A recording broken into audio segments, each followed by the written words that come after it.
The Israeli military launched dozens of strikes against Hezbollah targets in southern Lebanon, escalating an already tense situation.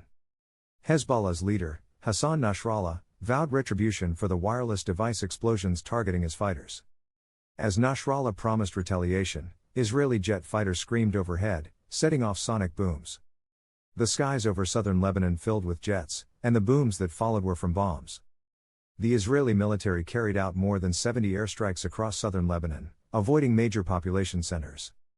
This marked a significant uptick from the daily tit-for-tat attacks that have characterized the cross-border fighting for the past 11 months.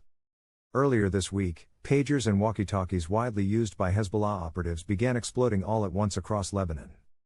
These explosions killed dozens and wounded hundreds, leading to 2 days of panic in Lebanon.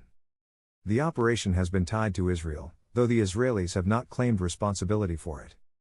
Making his first public remark since the device explosions, Nasrallah acknowledged that his group had endured a severe and cruel blow. He said Israel would face just retribution and a bitter reckoning, accusing the country of breaking all conventions and laws. The Israeli military said it had struck at least 100 rocket launchers belonging to Hezbollah in southern Lebanon. Hezbollah claimed responsibility for 17 attacks in northern Israel, targeting barracks and military bases with rockets, missiles, and drones. The Israeli military said 2 soldiers had been killed in combat in northern Israel. The exploding wireless devices have set off a debate among experts in international law. Are such attacks legal?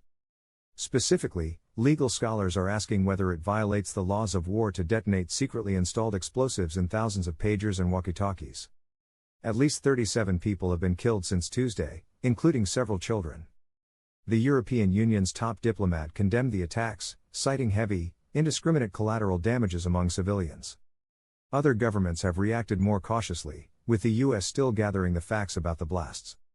The UN's High Commissioner for Human Rights called for an investigation, saying the people behind the attacks could not have known who might be holding the devices.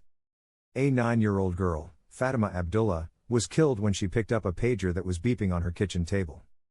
The coordinated attacks raised tensions in a region already on edge, with both sides regularly conducting cross-border attacks. Hezbollah's fighting capabilities did not shake or tremble, Nasrallah said, promising continued support for Hamas. Israeli officials have increasingly suggested that they intend to ratchet up their military operations in Lebanon. President Emmanuel Macron of France called for restraint, warning of a dangerous escalation of tensions in the region.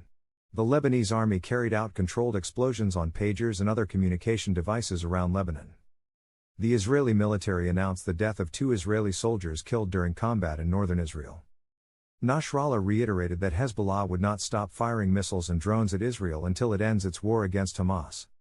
The roar of Israeli fighter jets ripped through the skies above Beirut as Nasrallah began speaking. Hezbollah has formed committees to investigate the security breach that enabled the blasts.